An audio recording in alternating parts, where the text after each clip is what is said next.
then when they wouldn't let us in, my dad, he pushed the security guard. Yeah, and he said, you're stupid. What? Yeah, right, Jackson. Your dad wouldn't push a security guard. Yeah, huh? My dad is the strongest dad in the world. He pushes who he wants. Yeah, well, my dad could beat up your dad. Nuh-uh. Uh-huh. No. Yeah, huh? No, he can't. Yes. No. Hello, classmates. You seem to be having a lively debate this morning. Yeah, well, Jackson said his dad could beat up my dad, but I didn't know my dad could beat up his dad. Uh-huh. I see. I believe my father can incapacitate both of your fathers, either individually or at the same time. How many weapons will our fathers be permitted to use? What? Weapons? Hand-to-hand combat, then.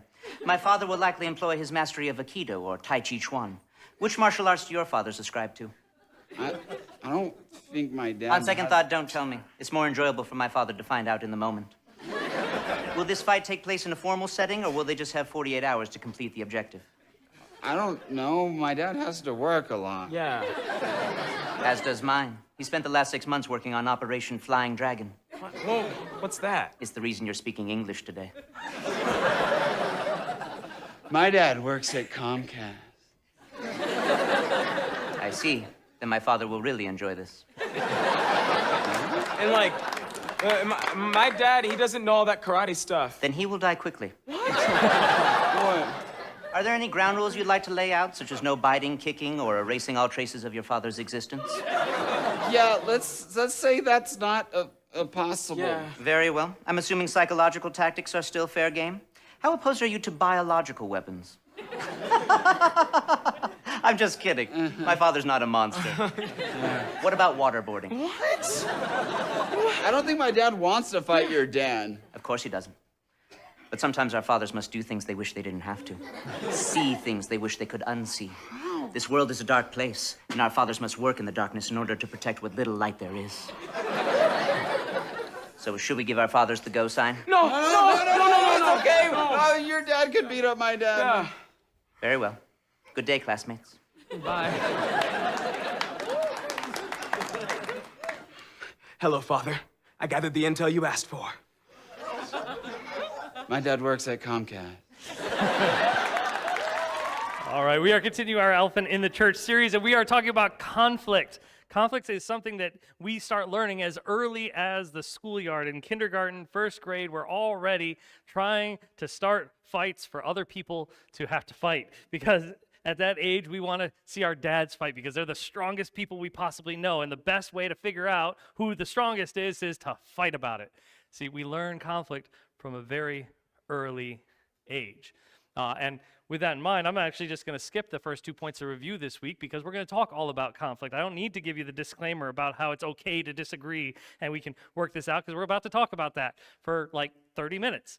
So I just wanted to review the things we've talked about so far in this series. First, the idea that all tribes, nations, and tongues will one day come together to worship God, as we looked at ethnicity and the fact that God doesn't use things like skin color or culture to determine our value. We have value independent of that. The skin color and culture and things like that is just things that God used to paint the beautiful tapestry of humanity that exists on this planet. We talked about our finances and the fact that when it comes to our finances, we need to have a values-based budget, a way of spending our money and using the resources God has given us in ways that reflect our Christian values. We talked about the fact that God created marital relations and that relationship, and he declared it to be good. And we talked about the fact that so often we get that wrong as we focus on all the negative sides of that instead of the good thing that God designed it to be. And we talked about the reason for that being that sin has broken our approach to marital relations. But that God has put this church, the church, in place to start redeeming some of that back, to start fixing some of the brokenness that exists around that issue. And the fact that we need to be regularly communicating these things. I'm realizing in this moment that I used an old slide here, so it doesn't have the last 2 weeks where we talked about politics last week and mental illness the week before. But these were all things that we've discussed that the church tends to view as taboos, things that don't regularly get discussed in the church setting, and that we need to fix that. We need to start communicating on a more regular basis. Our theme verse out of Ephesians 5, verses 12 through 14 says it's shameful to even speak of the things they do in secret. But when anything is exposed to the light, it becomes visible, for anything that becomes visible is light. And we've been talking about this idea that in the church, there really should be nothing that is off limits. There should be nothing that is taboo, that we should be able to openly communicate with each other about even the hard things in life. And with that in mind, let's talk about one that we've probably experienced more than any other thing on this list, the idea of conflict. So where does conflict come from? Well, first, just talking about the one that a lot of us like to hold on to is this place of genuine malice. This place of genuine desire to do harm or to see hurt befall another person. This is a source of conflict. It does exist in the world. There are evil people who desire to see other people hurt. And with that in mind, that can create conflict. But the reality is, this is not the most common one. And in our heart of hearts, we know that this is not most often the source of conflict.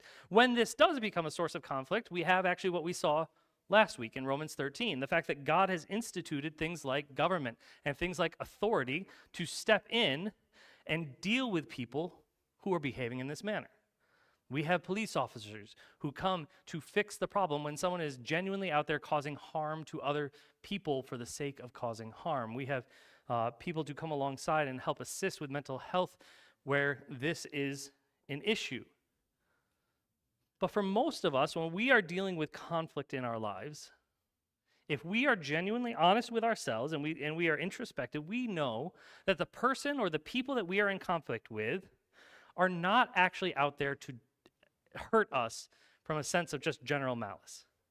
Usually it falls into one of these other categories, something like a misunderstanding, or more commonly, a miscommunication. See, one of the main sources of conflict is when one person says something and the other person hears something different. It's miscommunication in the sense that communication is one of these weird phenomenon where two things can be true at the same time. This person can say something that is 100% true, and person number two can hear something that's 100% false. Same words said, two different things communicated. It is a weird phenomenon that exists in communication that I can say one thing and you can hear something entirely different. I have had this happen to me a couple different times in a couple different ways. I seem to have lost the PowerPoint, but they'll figure that out because they're awesome like that. But where I will preach a sermon, right? And I go into it with a ton of preparation, knowing what I want to say, how I want to say it, and I will spend an entire morning talking about conflict. And then at the end of the sermon, someone will come up to me and go, "Hey, Pastor Kyle, that was really great. I really, really enjoyed the way that you talked about loving my neighbor as myself this morning." I'm like, that I didn't say that once. Like, not a single time in my sermon did I say that. But I can say it and something entirely different can be heard. That is a normal, recurring problem. But it can also happen one-on-one too. And many of you have heard me tell this story in the past.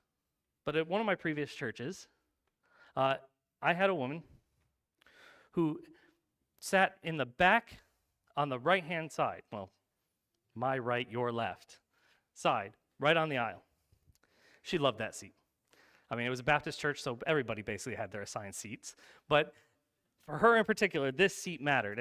And she made it known to me very, very early on, not only that the seat mattered, but why. Because she didn't have your typical Baptist reason for loving this seat. She loved this seat because her husband had passed away. And she knew that when she sat in this seat, her dead husband would speak to her. And she made that very clear, that she didn't mean like, I just feel closer to him, like I have good memories of him. She meant when she sat in this seat, her dead husband spoke to her. And I said, okay. Well, time went on, and it came to a point where we needed to change the seating in the auditorium. The seating in the auditorium was not conducive to what we were trying to accomplish. So we were going to move some seats around, but I knew. See, I've been pastoring long enough at that point that I knew I needed to be very, very careful moving that seat. So I went to her as we were making the plan, and I sat down with her and I said, ma'am, I know this seat's important to you. I want to do everything in my power to protect this seat because I know it's important. But here's what I need to know. Is it the pew? Is it the location? Or is it both? Because if it's the pew, we'll just move that pew up front, and you can still have your pew. It'll be in a different location. Everything will be great. If it's the location, we can get rid of the pew and put a chair in that same location and make sure it's pretty. But if it's both, we'll make sure that this pew stays in this location, and everybody will be happy. I was like, I want to do whatever it takes to protect your seat. 2 weeks later, I hadn't seen her in about 2 weeks, and another person in the church came up to me and said, so do you know why she's not here? I said, I have no idea. So because she said, you told her she couldn't sit in her seat anymore. And I went, what? That's the exact opposite of what I said. Like I could not have said more the opposite thing of what just got related back. It's a miscommunication. I said one thing, she heard something different. And there are all kinds of reasons why that could happen. Either we're assuming things in advance, we expect to hear something, so that's what we get. There are countless reasons why, but it is a miscommunication, which means both parties can come into it with a pure, gentle, loving heart and still end up in conflict. Another one is incorrect or sometimes correct assumptions. When we see someone dress a certain way, acting a certain way, talking a certain way, we can make assumptions about that person that may or may not be true. And based on those assumptions, we can end up in conflict without any good reason why. For example, if someone came into our church right now and they were dressed in a Boston Red Sox uniform, I can instantly make some assumptions, right? And some of them might be correct. They like baseball, right? If you're wearing a baseball uniform, chances are you enjoy baseball. Or because it's a Boston Red Sox uniform, I can assume they're a terrible human being, right? See, sometimes we make correct assumptions, sometimes we make incorrect assumptions, and when we make some incorrect assumptions, we can end up in conflict for no good reason. Because the reality is they might be the one Boston Red Sox fan on the planet who is actually a decent human being. I don't know that until I go and have a conversation and clarify some communication. We can make incorrect assumptions, or sometimes even correct ones, because cultural differences can also be something that come in and cause conflict. Probably the most famous one of these is the idea that there are cultures that to show the bottom of your foot is to deal in offense. No one in this room has probably ever thought when putting their foot up on their knee that they could be basically giving somebody the middle finger by showing the bottom of their foot. It would never even occur to you, and you could end up in conflict just because of a cultural difference between you and someone else. From no point of malice, with pure, loving intent in your heart, you can still end up in conflict. And when this happens, we have some myths that we tend to believe about conflict. Some things that we have learned either through our culture or through our churches growing up that sometimes they just don't help us when trying to deal with conflict. The first of these is that conflict is bad. See, as we talk about conflict, oftentimes we end up stressed out because we come into it with this foundational understanding that if we're in conflict, something bad has happened. The reality is that conflict, at its core, is a tool. Conflict is when two things are out of line, that the process of conflict and conflict resolution is designed to bring things back into alignment. So conflict in and of itself is not a bad thing. It's actually a natural thing. It will happen from time to time, right? Show of hands, who has ever been in conflict? All of us. Right? Because this is something that happens naturally. We don't have to go pursuing conflict. If you have lived for any length of time, or if you have a sibling, you will eventually be in conflict sooner than later. If I missed you and you didn't put your hand up and you've never been in conflict, come talk to me after. I'll fight with you and we'll get you. You'll be a part of everybody. We'll get it all figured out. But conflict, we assume it's a bad thing, but it's not. It is something that happens naturally to help bring us back into alignment with one another. If someone sins against me, I have the right to be angry. See, this is a myth that many of us believe to our core. It's also one that I regularly forget is not true. Because we come into this with the mentality that if someone has sinned against me, I have the right to be angry with them. And we said this during our Romans series. I believe we said it again during our Philippians series.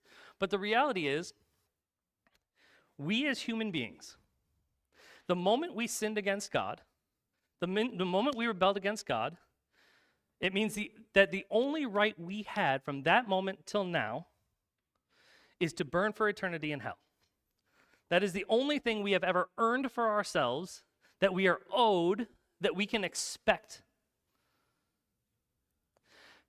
Because God is the one who sets the standard, and because God is the only one who has ever upheld the standard, God is the only one who ever has the right to be angry that his standard that he has kept perfectly has been violated.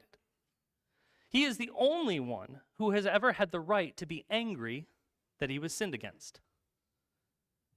And yet, when we sinned against him, when we rebelled against him, and when he had the right to be angry with us and just haul up and give us all the judgment we deserved, in that moment, Romans 5:8 tells us that he instead showed us his love by sending his son to die on our behalf. When he had every right, and as he is the only one who has ever had the right to be angry, what he did instead was send his son to be the sacrifice so that he and you can have a relationship, so that he can make things right between you and him. That is how he responded to sin.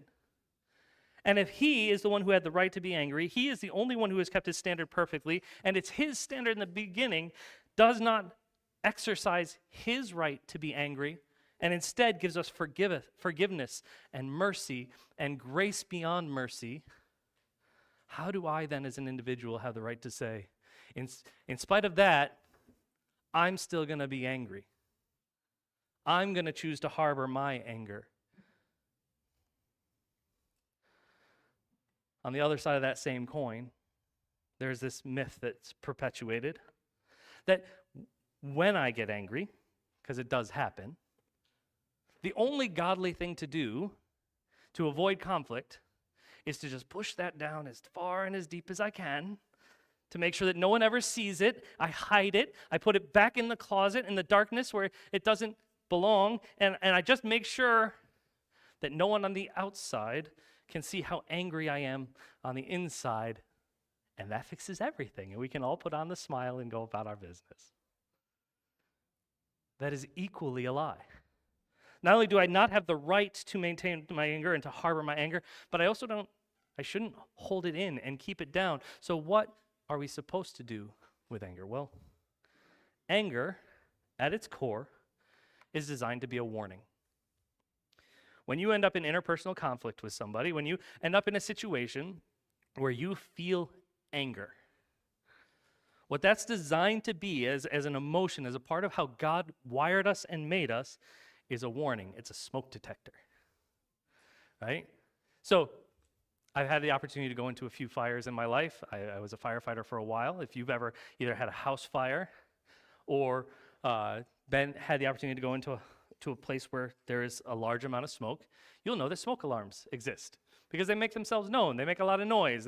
They scream and chirp. And when you go in, their purpose is to tell you, hey, there's a fire in the house. That is the entirety of their focus. That is all they are designed to do, is to say, hey, there's a fire in the house. As a firefighter, when I went in and I heard that, I didn't think to myself, that is a great tool, and reach up and take it off the ceiling and throw it at the fire. because it would be utterly useless to try to fight a fire with a smoke detector. And yet so often this is how we approach conflict, is to say, well, no, but Pastor Kyle, anger is the source of my motivation, and it's the thing that I will use to fix the problem that it's pointing out. But that is as useful to use your anger to fight the fire as it is to pull the smoke detector off the ceiling and throw it at a fire. Actually, it's worse than that.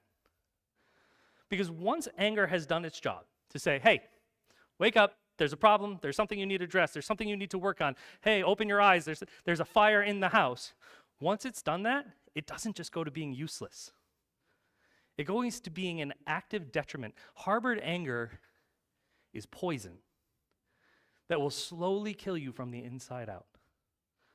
In our example, it's like if every smoke detector on the planet was made out of a hand grenade. And you went in and you were like, hey, the smoke alarm's going off, there's a fire there. It did its job, but now you're going to pull it off the ceiling and throw it in the fire. It's not just going to do nothing, it's going to make your situation significantly worse to try to use it to fight the fire. It's the same way in our conflict. If we use our anger in any way more than to alert us to a problem, and rather try to fix interpersonal conflict with anger, the only thing it's going to do is make it worse. So when anger alerts us to a problem, we address it. We say, okay, what is the problem it's trying to alert me to? And then we need to let it go.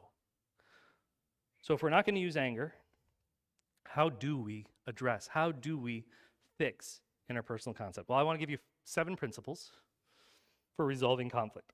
I also want to tell you on the front end, these are not original to me. The things I'm going to say about them are, but the 7 principles I took from a blog that I follow that I thought he really nailed these 7 principles very well. And the first one is this: take the initiative. The first step of resolving conflict is to take initiative. See, so often when we're talking about conflict, what we like to say is, well, I'll deal with that when they come and have the conversation with me. When they're ready to reconcile, I'm willing to reconcile. So when they come and talk to me, then I'll be ready. But look what Scripture says. It says, so if you're offering your gift at the altar, and you remember there that your brother or sister has something against you, leave your gift there before the altar and go. First be reconciled to your brother, then come and offer your gift. So this is Jesus speaking here in the book of Matthew. And here's what he's saying.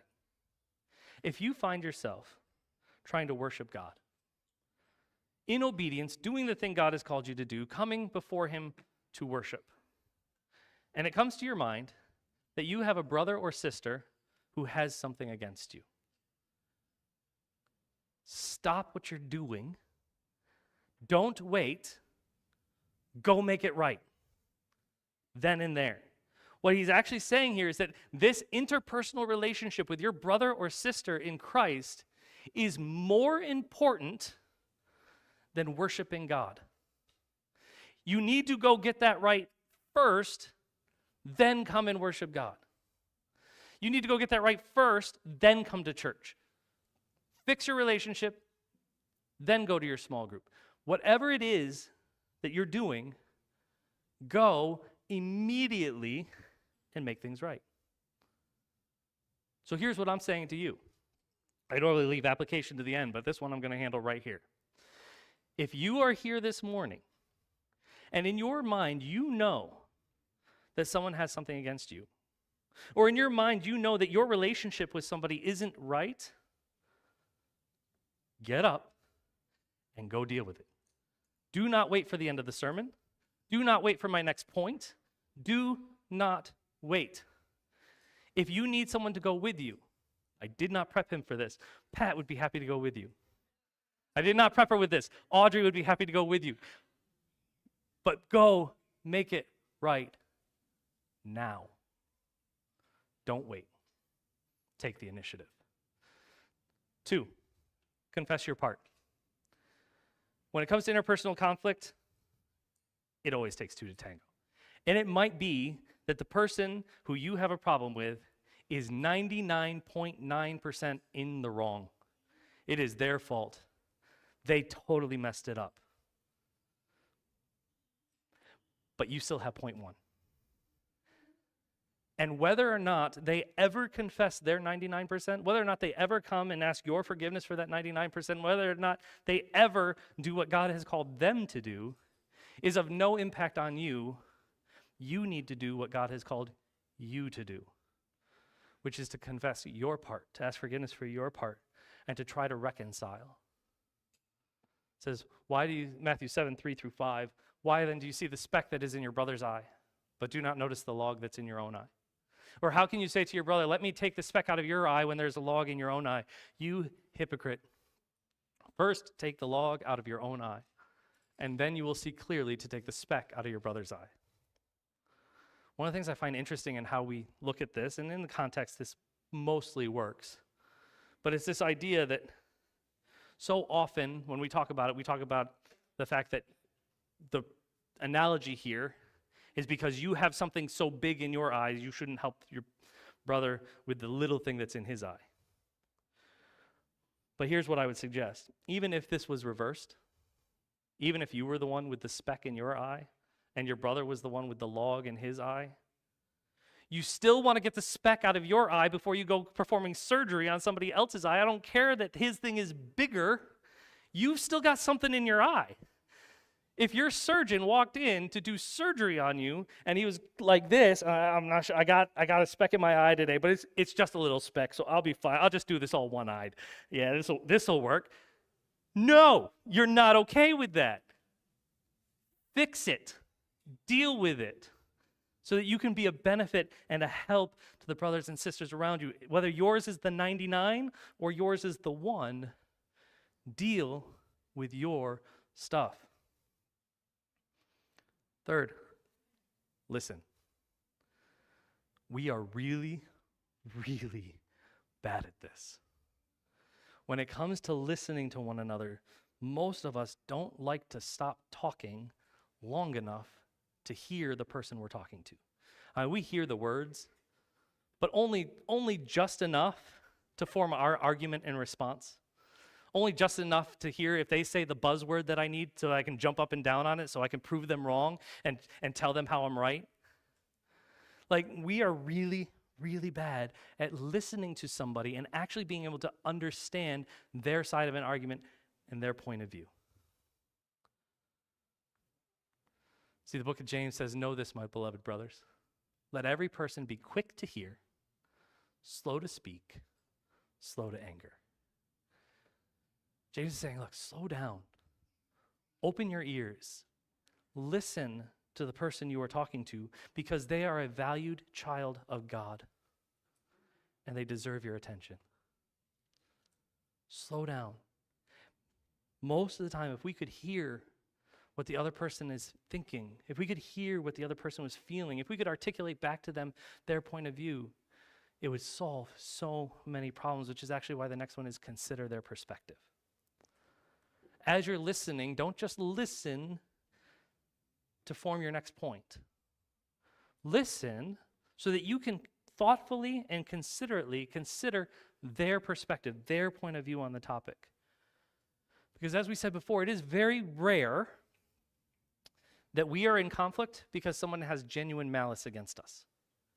Usually, it falls into one of the other categories like miscommunication, which means if we stopped and listened and considered their point of view, what we would oftentimes find is that they hold their point of view for a reason. They have actually thought about it. They have formulated their opinion on the matter, and there is a reason why. And if we take the time to listen and consider it, we could learn something. Bare minimum, we would better understand why it's important to them. And as we care about them, we will care about the things that are important to them. We can still disagree on that. We can still say, I understand that it's important to you. I love you, and I respect the fact that that's important to you. And I can still think you're wrong. But it will be entirely different than when I come in at it with the mentality of, you're an idiot, you're really an idiot, and you're wrong. You're going to approach it very differently depending on how you lead up to that point. Yeah, you'll probably get punched, right? But if we take the time to listen and consider their perspective, and here's how you'll know that you're there, that you have listened and considered their perspective. If you can argue for it. Again, you don't have to agree with something to argue for it. But you can understand their perspective to the point that you could make their case for them. Sometimes you can actually get to the point where you could make their case better than them. Because you've listened to them, you've understood why it's important, and you've considered their point of view. Philippians 2:4 says, let each of you look not only to their own interests, but also to the interests of others. Listen to the things that are important to your brothers and sisters and act accordingly. We need to be able to marry truth and grace. After hearing them, after considering a person's point of view to the point that I can argue it for them, understanding why it's important to them, and understanding that they're not idiots, they're just people who think differently than I do, it might still come down to an issue of truth. They might actually be wrong. They might actually still believe that the sun goes around the earth instead of the other way around. I don't know, but they could be actually 100% wrong. And in that case, we are going to need to speak truth into that situation. What matters is how. How are we going to speak truth into that? Are we going to speak truth like, hey, dum-dum, you're wrong. Look at this textbook. It answers all your questions. And then throw the textbook at their head. Or are we going to graciously and lovingly share with them, hey, I think you missed a point here. And I appreciate all the effort you have put into formulating your worldview, but with one small tweak here, you'll see that it comes out very differently. And with grace, show them the truth. See, Ephesians 4:15 says, rather, speaking the truth in love is how we're going to grow up into every way, into him who is the head, into Christ. It's not just speaking truth. If it was just speaking truth, it would actually be easier. We are called to speak the truth in love, as if we genuinely care about the person. Which again, we genuinely care about the person because God genuinely cares about the person. So we're called to do that too, to speak the truth, but to do so in love, in grace.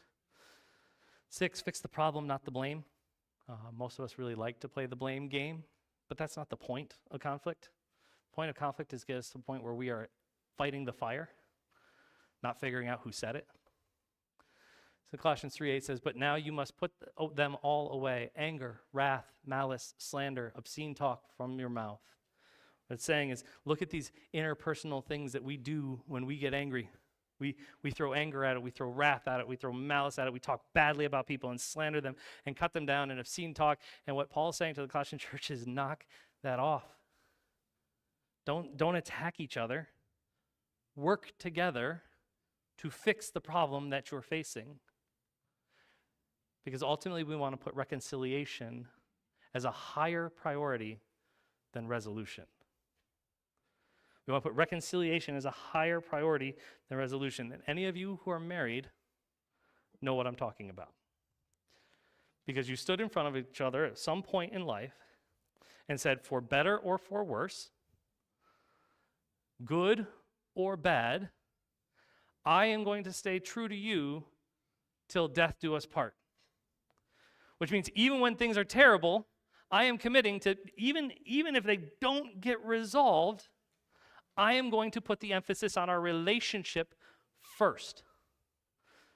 And I'm going to focus on reconciling our relationship, even if that thing that's broken never gets fixed.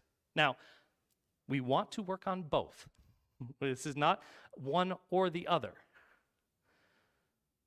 But what God is calling us to do, and what we have committed to do in marriages, and I believe in friendships as well, is that we need to prioritize reconciliation over even finding a resolution to the problem. Matthew 5:9 says this, blessed are the peacemakers, for they're the ones who are going to be called the sons of God. Those are the people who are going to be called the children of God, the one who seek to make peace. before even fixing the problem.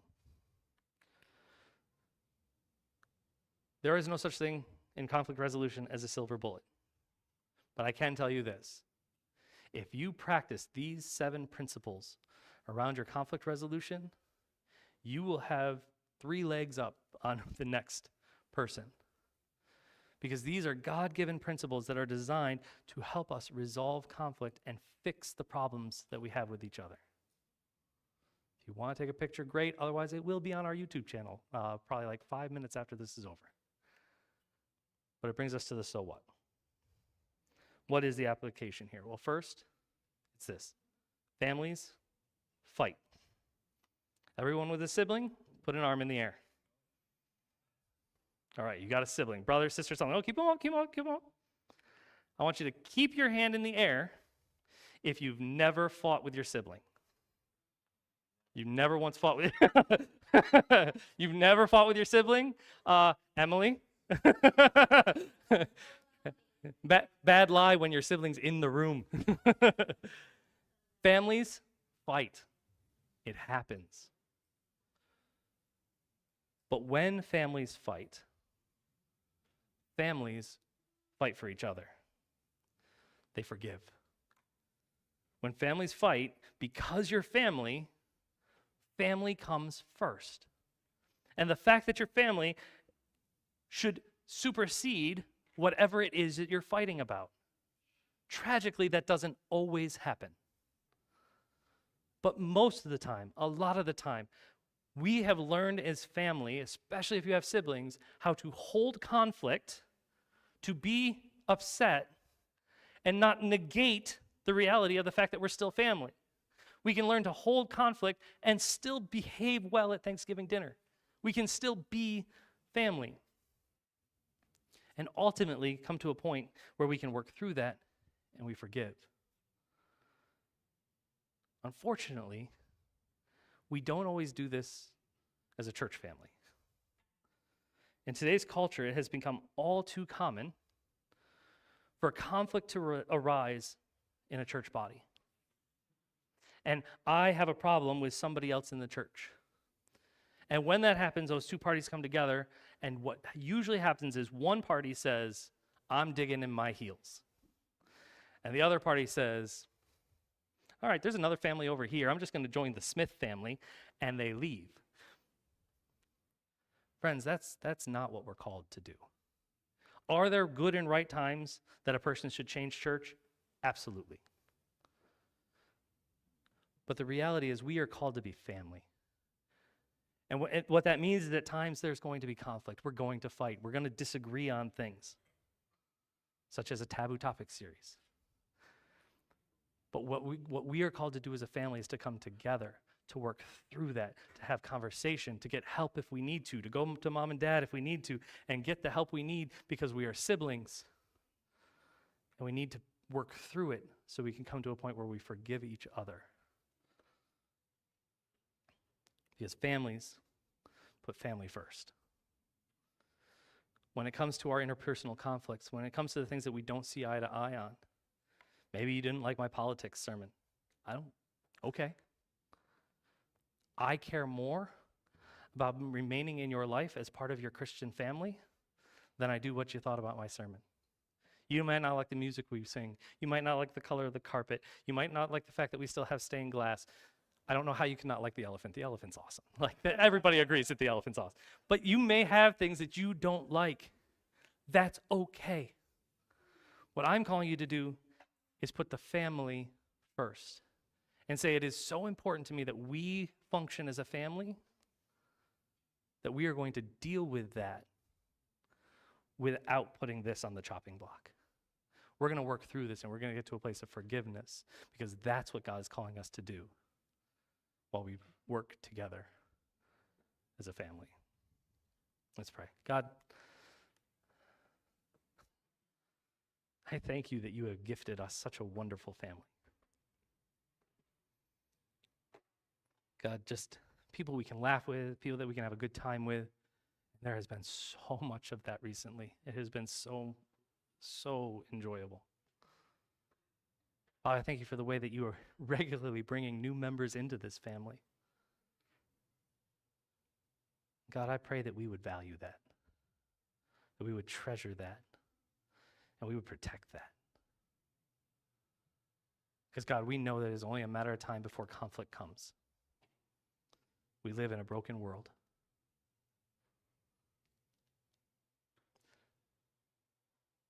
But, God, this thing that you have established, this church, is so valuable. Let us prioritize that to the point that we will put the work in to resolve conflict in a godly way, following the biblical principles that you've laid out as we strive to restore relationship, not break it off.